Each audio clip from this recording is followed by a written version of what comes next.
20 साल में पहली बार राजस्थान, मध्य प्रदेश और छत्तीसगढ़ के रण में कांग्रेस और बीजेपी एक साथ बिना मुख्यमंत्री चेहरे के मैदान में उतर रही है। बीजेपी तीनों राज्यों में प्रधानमंत्री मोदी के चेहरे पर चुनाव लड़ने की बात कह रही है, तो कांग्रेस सामूहिक नेतृत्व के सहारे मैदान में है। दोनों दलों की ये रणनीति चुनाव से पहले आंतरिक गुटबाजी से बचने के लिए बताई जा रही है। दरअसल दोनों पार्टियों के इस फैसले की वजह से हिंदी हार्टलैंड के तीनों राज्यों में कम से कम मुख्यमंत्री पद के 21 मजबूत दावेदार बन गए हैं।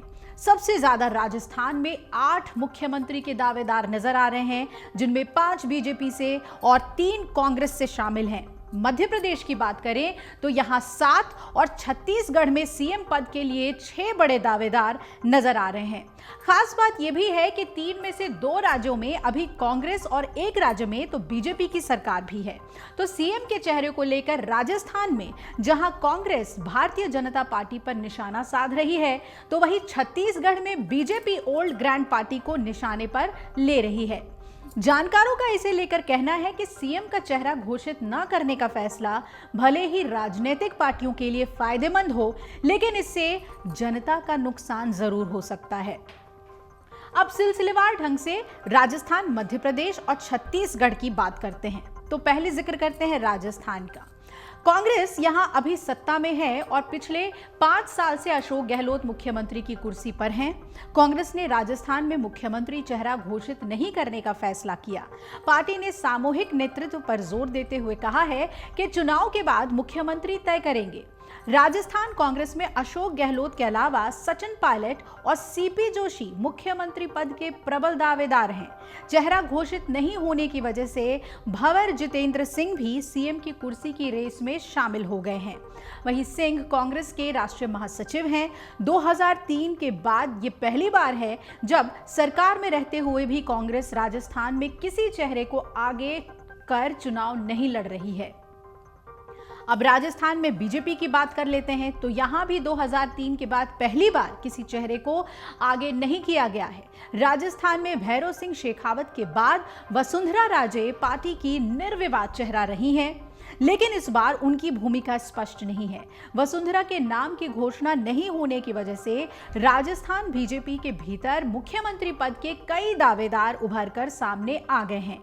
इनमें लोकसभा स्पीकर ओम बिरला, केंद्रीय मंत्री गजेंद्र शेखावत, पूर्व प्रदेश अध्यक्ष सतीश पूनिया और नेता प्रतिपक्ष राजेंद्र राठौड़ और सांसद दिया कुमारी का नाम भी प्रमुख है। ये सभी नेता राजस्थान के अपने अपने क्षेत्र में काफी प्रभावी हैं। आइए अब मध्य प्रदेश का जिक्र कर लेते हैं। यहां 2018 में कांग्रेस को जीत मिली थी, लेकिन ज्योतिरादित्य सिंधिया की बगावत के बाद बीजेपी की सरकार बन गई।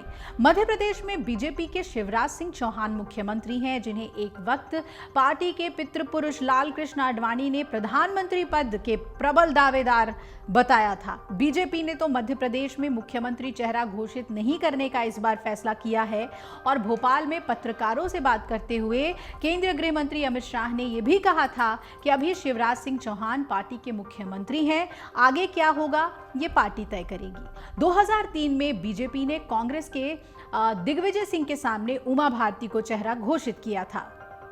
पार्टी चुनाव जीतने में सफल रही थी। 2008-2013 में शिवराज बीजेपी के चेहरा थे और दोनों चुनाव में पार्टी को जीत मिली। 2018 में बीजेपी मोदी के चेहरे को आगे कर चुनाव में उतरी और पार्टी काफी करीबी मुकाबले में चुनाव हार गई। सीएम चेहरा घोषित नहीं करने की वजह से मध्य प्रदेश में पार्टी के कई नेता खुलकर दावेदारी करने लगे हैं। अब बीजेपी में शिवराज के अलावा ज्योतिरादित्य सिंधिया, कैलाश विजयवर्गीय, नरेंद्र सिंह तोमर, प्रहलाद पटेल और गोपाल भार्गव मुख्यमंत्री के दावेदार बताए जा रहे हैं। कांग्रेस में कमलनाथ मुख्यमंत्री पद के सबसे बड़े दावेदार हैं, लेकिन पार्टी ने उनके नाम की घोषणा नहीं की है।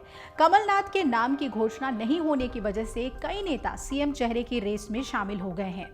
इनमें अगर बात करें तो कमलेश्वर पटेल, जीतू पटवारी का नाम प्रमुख है। पटेल और पटवारी कांग्रेस हाईकमान के करीबी माने जाते हैं और 2018 में कांग्रेस बिना चेहरा घोषित किए चुनाव लड़ चुकी है। हालांकि उनकी सरकार ज्यादा दिनों तक नहीं चल पाई। अब चलिए बात करते हैं छत्तीसगढ़ की। तो 2018 के चुनाव में कांग्रेस को यहां जीत मिली थी, जिसके बाद पार्टी ने भूपेश बघेल को मुख्यमंत्री बनाया और बघेल ने पूरे 5 साल तक मुख्यमंत्री कुर्सी पर अपनी जिम्मेदारी निभाई। हालांकि चुनाव से पहले उनके साथ पार्टी ने एक डेप्यूटी सीएम भी बना दिया और पार्टी ने चुनाव में मुख्यमंत्री उम्मीदवार के नाम की घोषणा नहीं की। इसके बाद पार्टी के भीतर 3 नेताओं की दावेदारी और मजबूत हो गई है।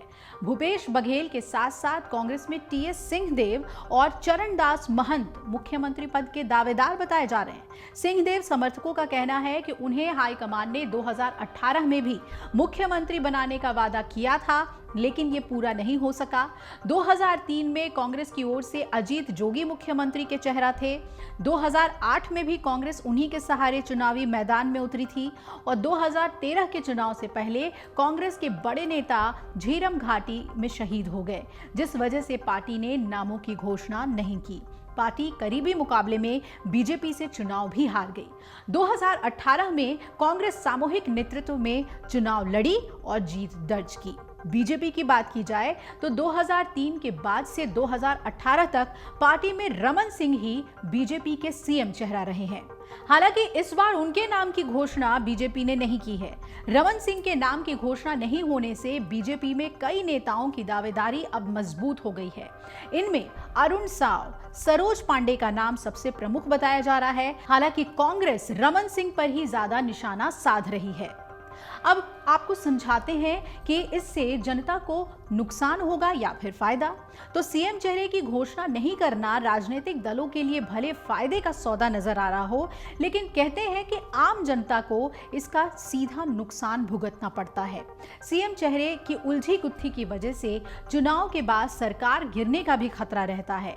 इसका एक उदाहरण समझिए कि मध्य प्रदेश में 2018 में कांग्रेस ने किसी नेता को सीएम का चेहरा घोषित नहीं किया।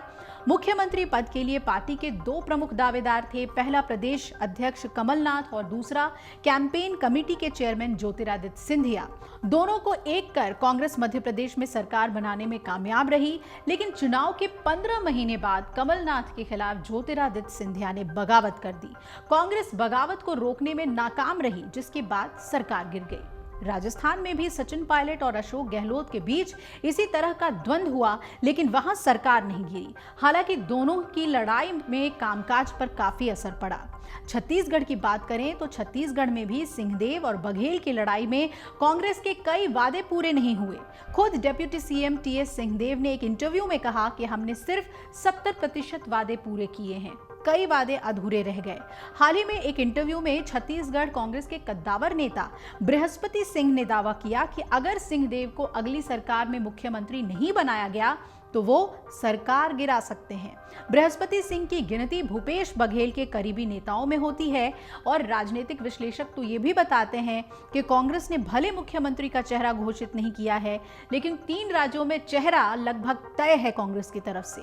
राजस्थान में कांग्रेस के बड़े नेता अशोक गहलोत के काम पर वोट मांग रहे हैं और इसी तरह से छत्तीसगढ़ में बघेल की स्कीम की चर्चा होती है। मध्य प्रदेश में भी कमलनाथ रेस में सबसे आगे हैं और उनका खुलकर कोई विरोध नहीं कर रहा है। अगर सरकार बनती है तो कमलनाथ ही मुख्यमंत्री होंगे, ये कयास लग रहे हैं। राजस्थान, मध्य प्रदेश और छत्तीसगढ़ बीजेपी का गढ़ रहा है। जनसंघ के जमाने से ही पार्टी ने मध्य प्रदेश और राजस्थान में सरकार बनाने में कामयाबी हासिल की थी। ऐसे में इन राज्यों में पार्टी ने सीएम चेहरा घोषित क्यों नहीं किया है, ये भी समझने की कोशिश करते हैं और राजनीतिक जानकार इसके पीछे 3 वजह बताते हैं। पहला कि राजस्थान, छत्तीसगढ़ और मध्य प्रदेश आरएसएस का गढ़ रहा है और पिछले 20 साल में यहां से कई नेता ऐसे निकले हैं जो अब सीएम पद के मजबूत दावेदार हैं। ऐसे में पार्टी चुनाव के वक्त आंतरिक माहौल खराब नहीं करना चाहती, इसलिए चेहरा घोषित नहीं करने का फैसला हाईकमान ने लिया है। अब दूसरी वजह क्या है, तो लोकसभा का चुनाव भी नजदीक है। बीजेपी के लिए ये तीनों राज्य काफी अहम है। पार्टी मोदी के चेहरे को आगे कर विधानसभा में अपनी ताकत जांच रही है, इसलिए चेहरा घोषित नहीं करने का एक वजह ये भी हो सकता है। अब आपको बताते हैं वो तीसरी वजह जो जानकार मानते हैं।